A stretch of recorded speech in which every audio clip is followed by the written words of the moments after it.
Es un enorme placer recibir ahora al analista internacional John James Moore. ¿Qué tal, John? ¿Cómo te va? ¿Qué tal, Daniel? ¿Cómo estás? Bien, tanto tiempo. Siempre apelamos a ti cuando intentamos decodificar, conocer, saber qué está pasando con el mundo. Creo que se ha mencionado mucho por estas horas o por estos días aquello de Mafalda, ¿no? Paren el mundo, que me quiero bajar. Y creo que en algún momento todos tenemos como esa sensación de que es tan alocada esta carrera del mundo, sobre todo en materia de violencia y de conflicto, que nos hace pedir, por favor, tomemos una pausa. Este programa en particular tiene como una vocación de mirar al futuro, de tener como un criterio más de prospectiva del desarrollo del país, de la región.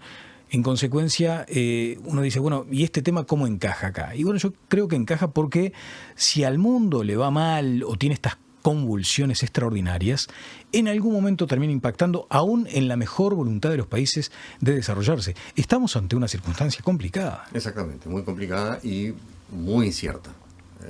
Ciertamente muy incierta. Ciertamente muy incierta. Lo que si hay una certeza, la incertidumbre. Exacto. Y ahí es donde uno dice, bueno, aquellas personas que tienen a su cargo la toma de decisiones deben primero considerar todos estos escenarios, pero con eso, con la incertidumbre. ¿Y entonces qué?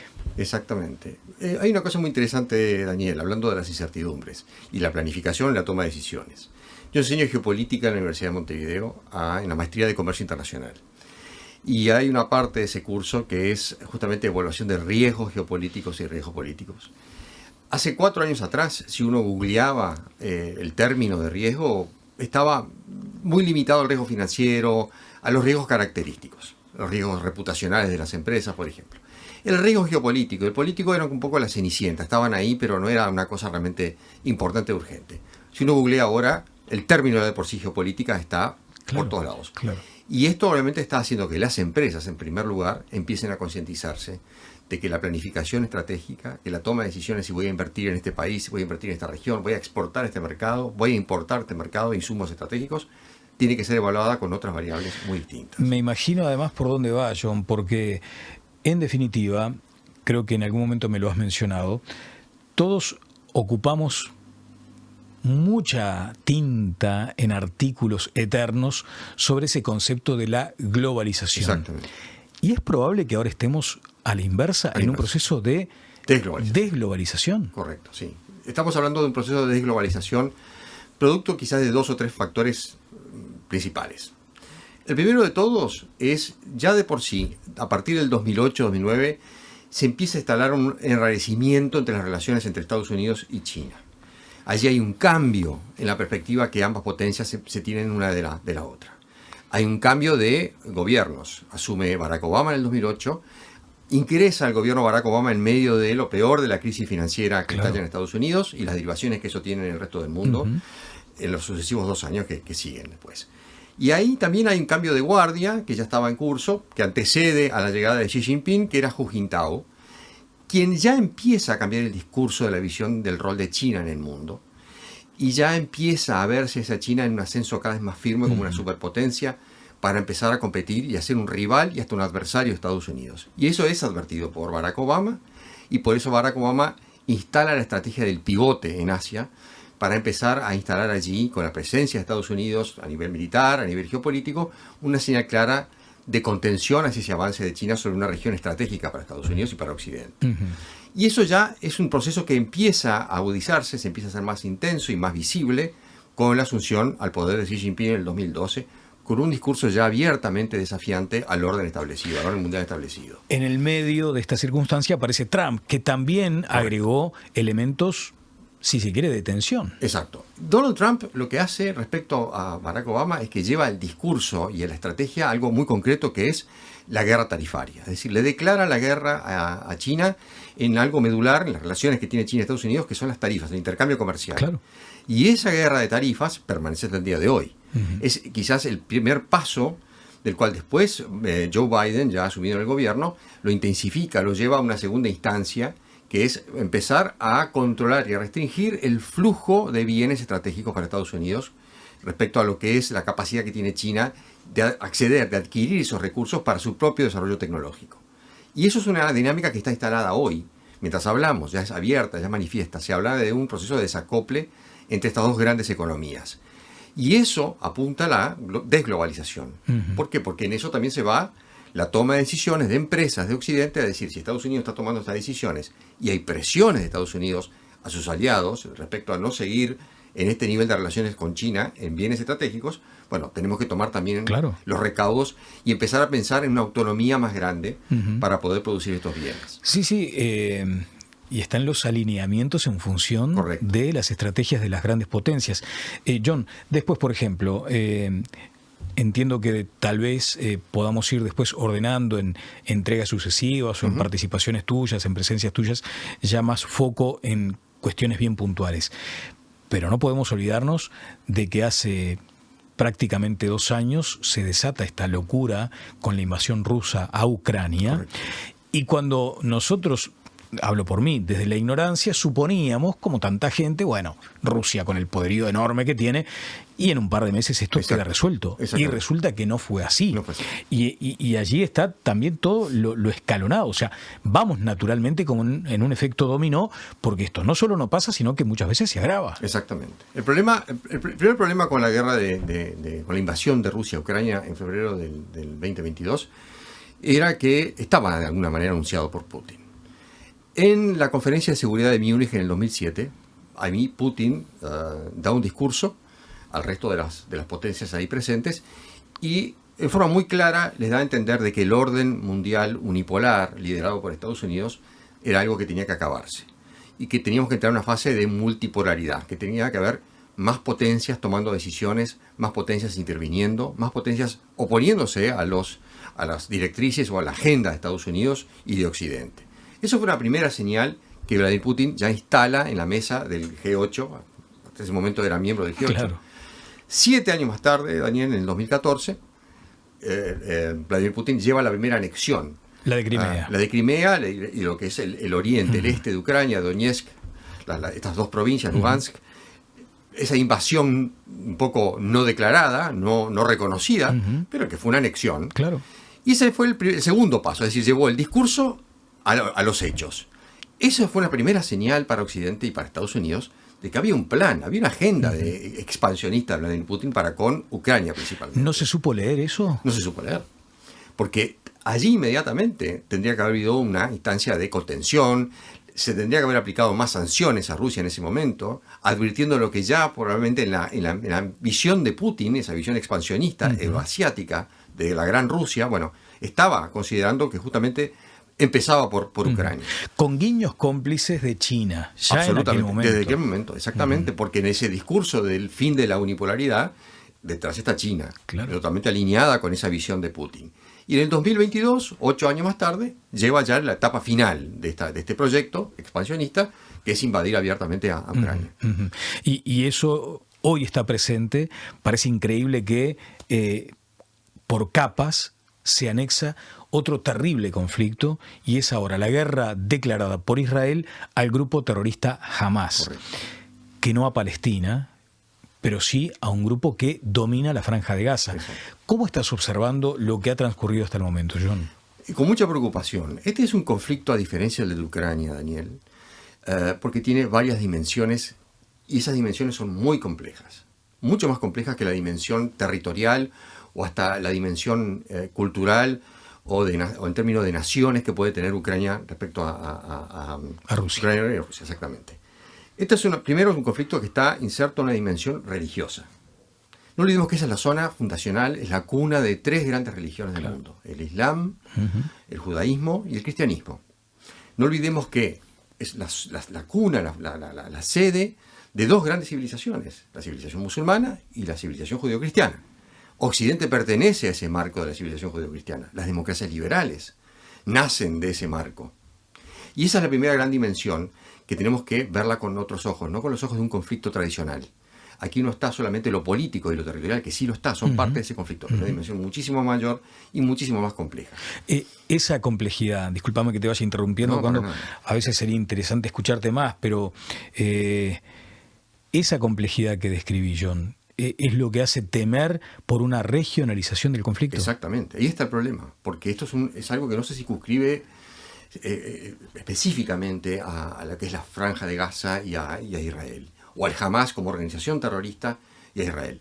Esto está inserto en un conflicto mucho mayor que venía en un proceso de gestación, de cocción, desde el año 1948, cuando se instala, cuando nace el Estado de Israel. Allí, la primera instancia justamente de un gran conflicto de larga duración. Las dos guerras en las cuales tuvo que enfrentar Israel, la del 67 contra Siria y Egipto, y la de Yom Kippur en el año 73, en la cual justamente celebraron 50 años el día de los ataques de Hamás. Estas dos grandes guerras hicieron ver a Israel de que realmente la zona va a ser una zona altamente volátil, altamente combustible. No solamente por los problemas entre países, sino también producto de las organizaciones terroristas que ahí estaban anidándose y estaban empezando a componerse como tales. Hamás, que surge un poco al mundo como organización terrorista en el año 87, y el Hezbollah, que surge al mundo 5 años antes, en el 82, en el Líbano. Esta es la primera, digamos, si lo tenemos que ver como círculos concéntricos, con el conflicto de Palestina e Israel en el centro. Bueno, el primer centro justamente alrededor, el primer anillo, es el problema regional. Si miramos el sentido horario, tenemos en el norte al Líbano, limitando con Israel, país que está cooptado, que está ocupado por Hezbollah, de hecho, es un país que está controlado por Hezbollah, que es un brazo armado del régimen teocrático de Irán. Después tenemos a Siria, país con el que Israel nunca firmó la paz, a diferencia de Egipto y Jordania, y que hoy también está en el centro del conflicto. Fue bombardeada la pista del aeropuerto de Damasco, fue bombardeada 2 veces la pista del aeropuerto de Alepo, el segundo aeropuerto de referencia que tiene Siria. Siempre se ha mantenido allí un estado de tensiones muy grande entre Siria e Israel, porque Siria además alberga grupos terroristas. Claro. Siria hoy está albergando parte de la Guardia Republicana de Irán. Siria hoy tiene una base rusa allí operando. O sea, Siria es un lugar que vamos a tener que observar el desarrollo de esta crisis con ojos muy atentos. Mencionaste Irán y en algún momento se especuló con que estaba detrás de los ataques terroristas de Hamás. Luego se determinó allí, o por lo menos quisieron pronunciarse, tomando distancia. ¿Hay un rol que está jugando Irán ahí? Absolutamente, es indudable que lo está. O sea, solamente el hecho de que haya 2 flotas de Estados Unidos ahí cercanas ya, una ya dispuesta allí en el Mediterráneo Oriental y otra en camino, encabezada por el portaaviones Gerald Ford, está diciendo algo muy claro. Está diciendo que acá hay algo más que otra fase más del largo conflicto entre Hamás e Israel. Acá hay ya una participación directa de un Estado fundamentalista que abiertamente ha dicho que quiere aniquilar al Estado de Israel. Claro, exacto. Acá no hay misterios en ese sentido. Y se va a valer de todos los recursos posibles justamente para llevar a cabo eso. Bien, John, y después, bueno, los grandes jugadores de todo esto, ¿no? Estados Unidos, la posición que acabas de describir, de seguir con mucha atención lo que está pasando en esa escena, también pidiéndole a Israel que no avance sobre una ocupación de la Franja de Gaza. Se entiende que lo de Biden llamó la atención también, ¿no? Diciendo, está muy bien que ustedes tomen acciones por los ataques que recibieron, pero no aprovechen, esto lo estoy diciendo en términos muy generales y muy casi que vulgares, no aprovechen la volada como para ocupar esa franja.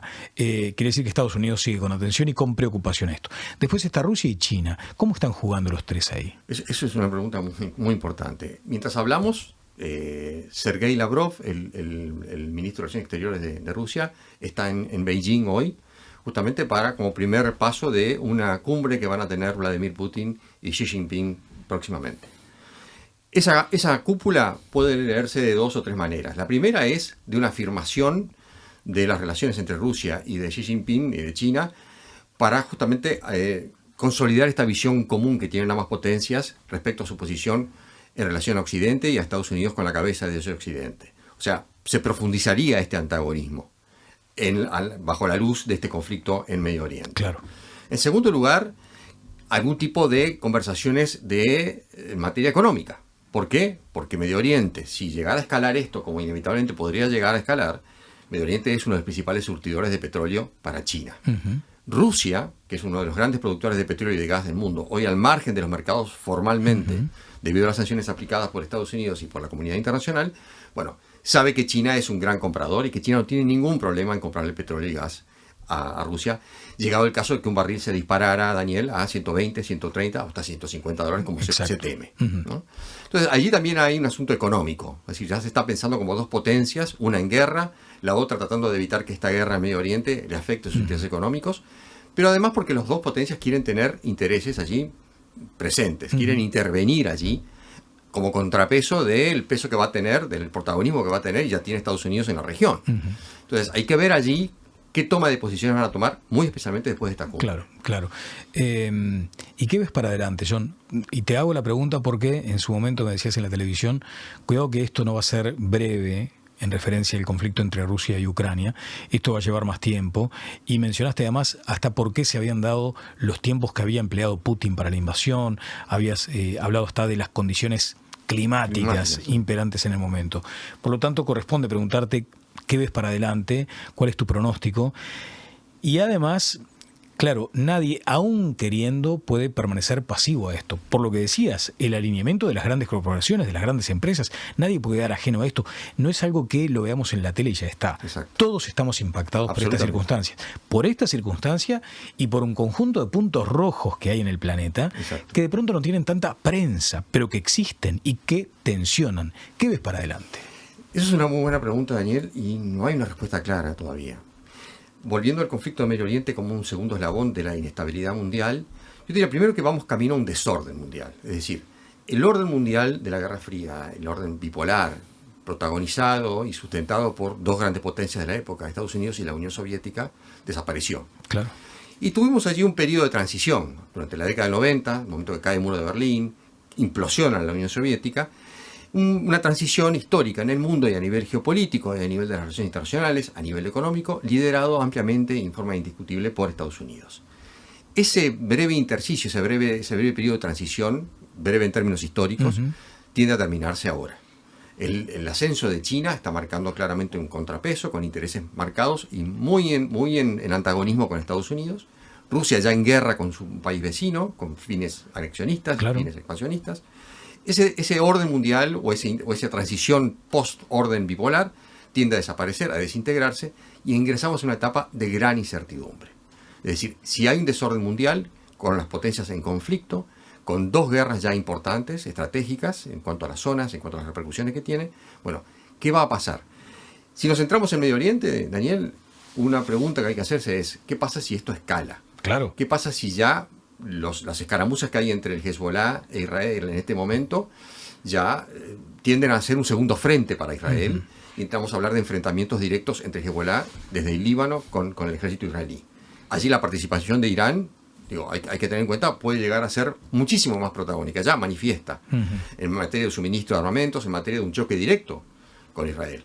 Recordemos también una cosa muy importante. El riesgo nuclear, además, ¿no? Es lo que iba a decir, exactamente. Irán está a portas de tener ya su primera bomba atómica, su primera bomba nuclear, o las capacidades para poner esa bomba, si ya la tiene, en una ojiva, en un misil, y utilizarlo en contra de Israel. Eso es una línea roja que Israel siempre dijo, más allá de los gobiernos de turno, es una línea roja que Irán no puede cruzar, porque se sabe que ahí están las capacidades de aniquilamiento del Estado de Israel por parte de Irán. Y eso Estados Unidos lo tiene muy claro también, que explicaría estas dos flotas que están ahí presentes como una señal de alerta y de advertencia a Irán. Es decir, si ustedes participan, bueno, otro es el cantar en este conflicto. Bueno. Entonces todo depende de la posibilidad de que escale, y si escala, hasta dónde puede escalar. Claro. Volviendo a Mafalda. Exactamente. Volviendo a Mafalda, paren el mundo. Muchas gracias, John. Gracias a ti, Daniel. John Moore, analista internacional.